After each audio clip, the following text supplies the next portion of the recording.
পেডালার বাসিয়ালা মিল্লা করবো যুদ্ধ, দোহারিয়ালার সঙ্গে করবো দোহারিয়ালাই যুদ্ধ কি। কিন্তু আমরা দুই ভাই কথা বলতে গেলে যদি বাবা এই দোহারি বাবা আপনি কথা তাইলে কিন্তু এটা মানে আমাদেরকে সম্মান করা হয়, বেশি সম্মান আপনি করবেন না, এটা অনুরোধ রইল।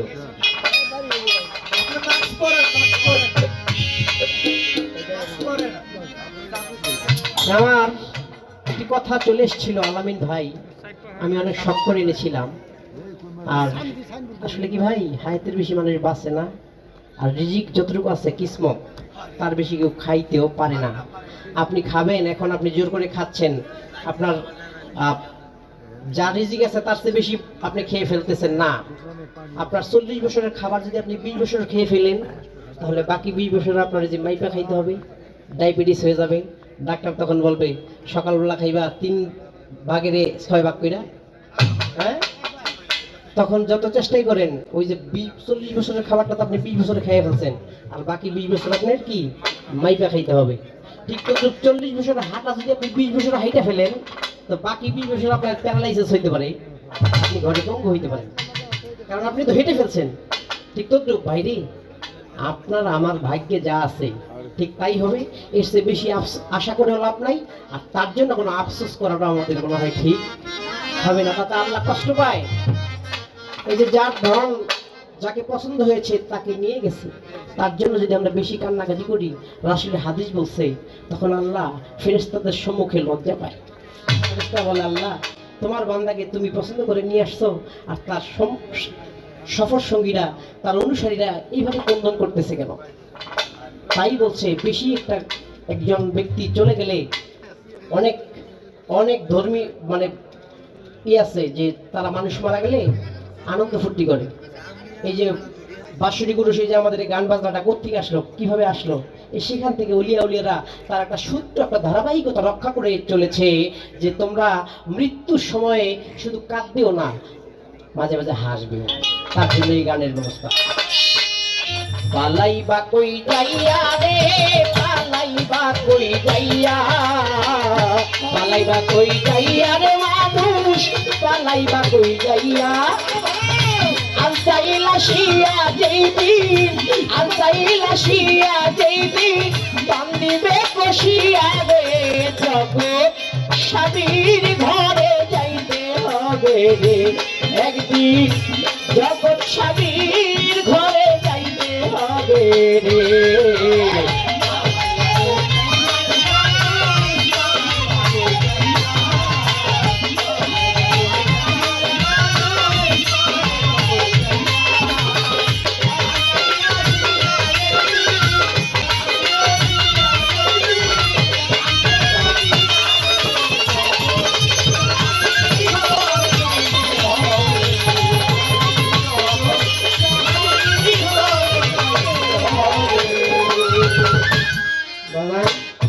গানের পিছনে তো একটা কথা আছে, শুনবেন না?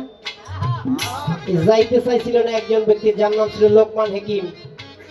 যে লোকমান হাকিম রাস্তা দিয়ে হেঁটে গেলে গাছ বৃক্ষ তুললো, তার যার সঙ্গে কথা বলতো বলতো গাছে ডেকে ডেকে বলতো, লোকমান আমাকে নিয়ে যাও, আমাকে দিয়ে এই কাজ হয়, আমি এই রোগের ওষুধ। এই লোকমান হাকিম এক পর্যায়ে চিন্তা করলেন, আমি মরণকে ফাঁকি দিব, মরণকে ফাঁকি দেওয়ার জন্য কি করা যায়?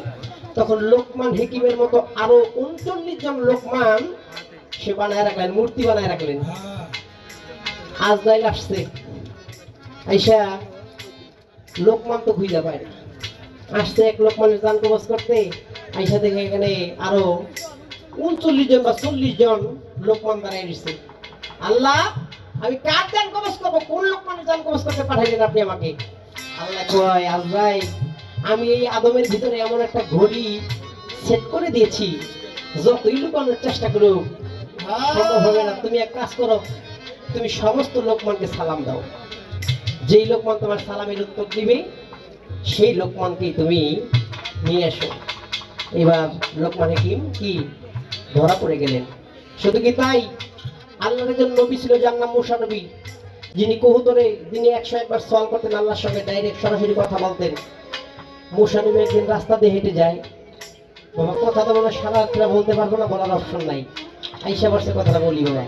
যায় লক্ষ্য করে পাশে একটা নতুন কবর, মনে হয় কিছুক্ষণ আগে কবরটা খুঁজছে, এখানে কেউ কে শোয়াবে।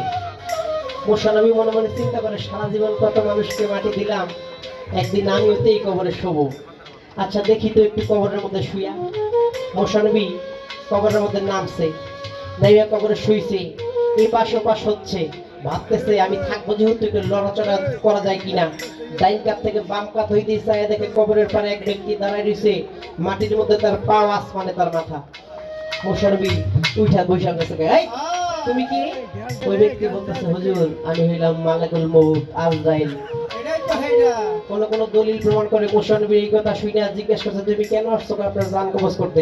মোশানবী ছিল ঠেড়া রাগী মানুষ, দিছে এক চর। হাদিস প্রমাণ করে তার কান বা একটা দাঁত পড়ে গিয়েছিল বা চোখ কানা হয়ে গেছিল, এক এক হাদিসে এক রকম বর্ণনা। যাই হোক হয়েছিল, আজরাইলকে একটা থাপ্পড় দিয়েছিল।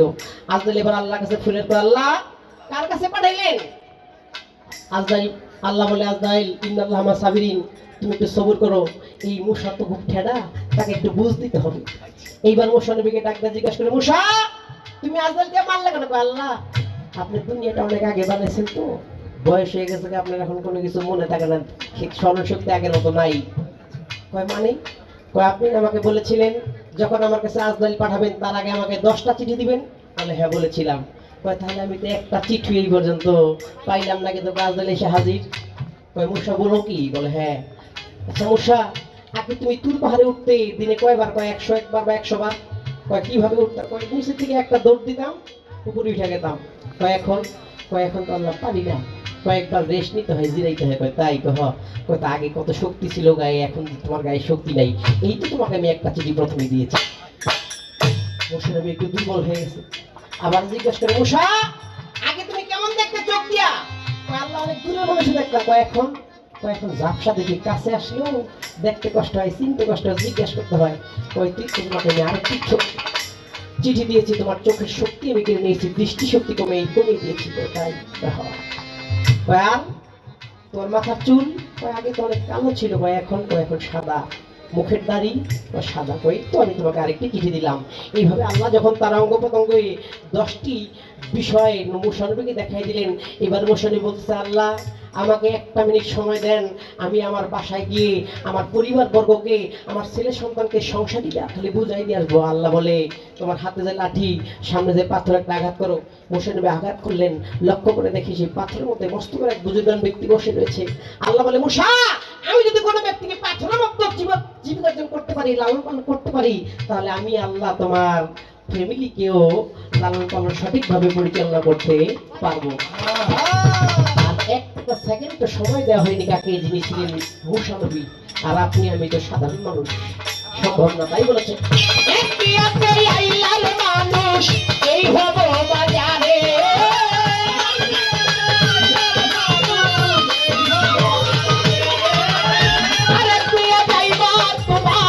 স্বামীর হাতে ধরে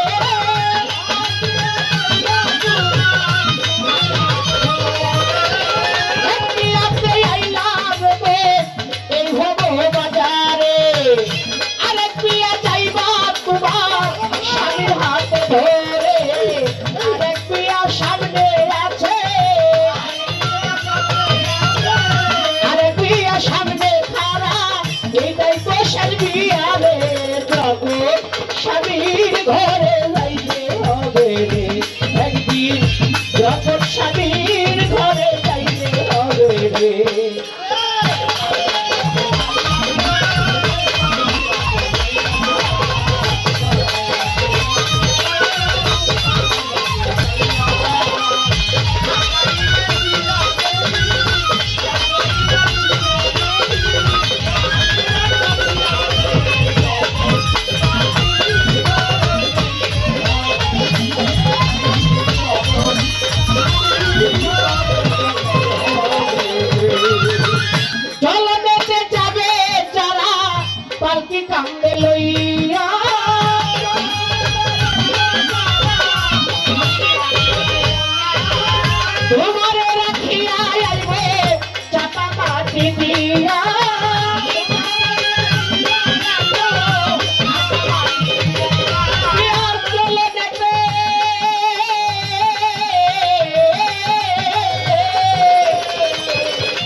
সেই যে যাইব আর আইব না,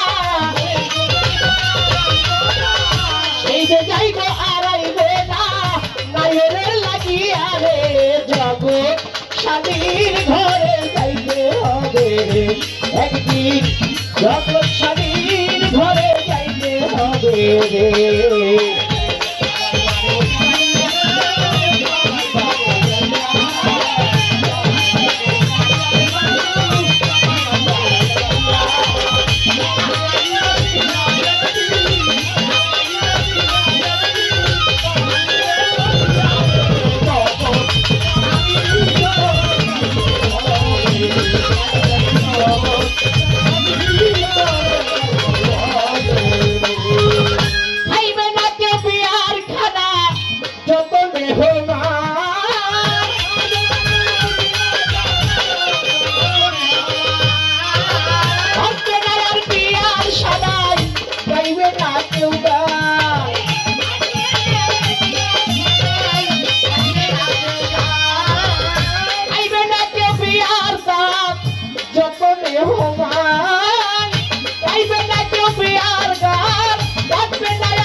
সাদাই গাইবে না কেউ গান, কেহ কাঁদবে চুপে চুপে,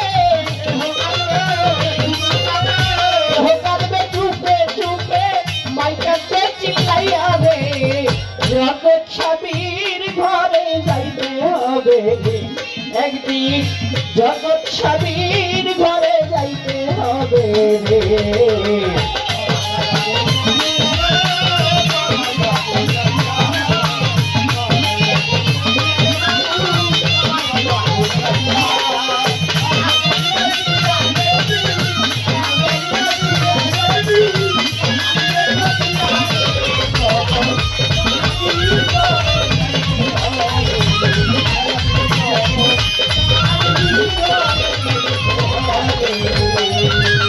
স্বামীর জন্য রাখছে কিনা পবিত্র দেহ,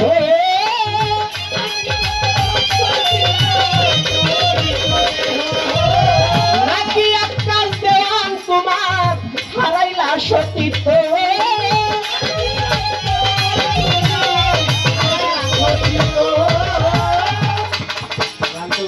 জনমরা শুনে গেলেন একবারও কি বিচার করে দেখছেন?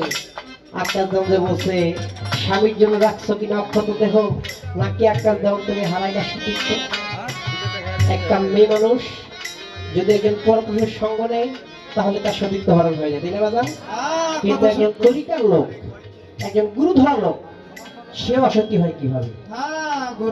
সেই আলোচনাটা আমি আমার আলামিন নুরি ভাই আমার পাশে দাঁড়াবে, আলামিন নুরি ভাইয়ের কাছে রেখে গেলাম। আপনি একটু বলবেন এই যে আজকে আমরা এখানে যারা উপস্থিত হয়েছি গুরু ধরা, আমরা অসতী হই কিভাবে, আর আমাদের সতীত্বটা রক্ষা হয় কোন কর্মে, এবং এই তরিকতার মধ্যে কোন কর্মে যায় একটা মানুষের সতীত্ব হরণ হয় বা হওয়ার আশঙ্কা থাকে, আমরা যেন কে হই সেই সতীত্ব নষ্ট না করি, যেন সতীত্ব নিয়ে যেতে পারি। তাই বলছে একটা কবরবাসী, একজন মৃত্যু পথযাত্রী ব্যক্তি যখন তার ঘর থেকে এত শক্ত এই ঘর বানাইছে, এত শক্ত এই বিছনা, এই খাট পালন তো সবই থাকবে, থাকবেন না একদিন আপনি, থাকবো না একদিন আমি। যখন আমার লাশটা এই ঘর থেকে বের করবে তখন এই রুহুটা সারা বাড়ি দৌড়াবে আর কাঁদবে। হাদিস বলছে সেই রুহুর হাহাকার চিৎকার যদি দুনিয়ার কোনো মানুষ শুনতো তাহলে তার কান ফেটে রক্ত জর্জরায় পড়তো। শুধু তাই না, যখন এই আমার লাশটাকে আমার ঘর থেকে বের করবে তখন আমার রুহু এর কাছে যাবে, ওর কাছে যাবে, আলামিনের কাছে যাবে, হ্যাঁ হ্যাঁ আমাকে কই নিতেছো, আমি না এই বাড়িতে এতদিন ছিলাম। যখন গোসল করাবে চারজন চার কাঁধে নিয়ে চলে যাবে, রুহুটা তখন একটু সাহস পাবে, মনে মনে ভাববে এই চারজন ব্যক্তি নিশ্চয়ই আমার সাথে তারা সে পর্যন্ত যাবে। যখন জানাজা করানো শেষ হবে কবরের মধ্যে নামাবে, দুইজন ব্যক্তি নামাইছে, রুহু তখন আত্মচিৎকার করতেছে আর কাঁদবে আর বলবে আমার সঙ্গে আজকে আর কেউই যাবে না, কমপক্ষে এই চারজন থেকে দুইজন তো যাবে না, এই দুইজন লোক অন্তত পক্ষে আমার সাথে যাবে। যখন একজন উঠে আসবে আর একজন ব্যক্তি থাকবে শুধু মাথার মুষ্টিটা খোলানোর জন্য, তখন ওই রুহু আরো চিৎকার করবে আর কাঁদবে আর বলবে, আর মনে হয় কেউ যাবে না, কিন্তু অন্তত এই লোকটা আমার সঙ্গে যাবে। যখন আমাকে আপনাকে যখন মাটি দেওয়া আরম্ভ করবে, তখন এই রুহু এই পাশ থেকে উপাস, উপাস থেকে উপাস দৌড়াবে, ছোটাছুটি করবে, একে ধরবে ওকে ধরবে, ভাই আমাকে নিয়ে যাও, তোমরা কোথায় রেখে যাচ্ছ, আমি একা থাকতে পারবো না। রাসূল বলেছে, যদি সেই মৃত্যু ব্যক্তির আত্মচিৎকার এই দুনিয়ার কোনো মানুষ শুনতো, তাহলে এই জীবনে কোনোদিন কোনো মানুষ আর পাপ করতে চাইতো না। স্বামীর জন্য রাখে কিনা পবিত্র দেহ,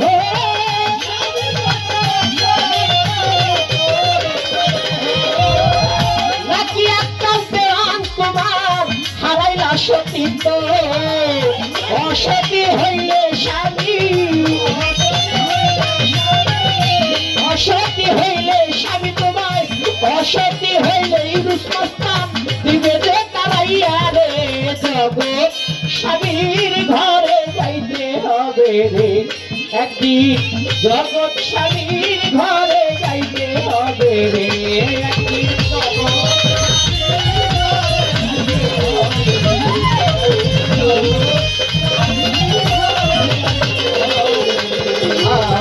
বালাইবা কই যাইয়া রে মানুষ, বালাইবা কই যাইয়া, বালাইবা কই যাইয়া রে, বালাইবা কই যাইয়া,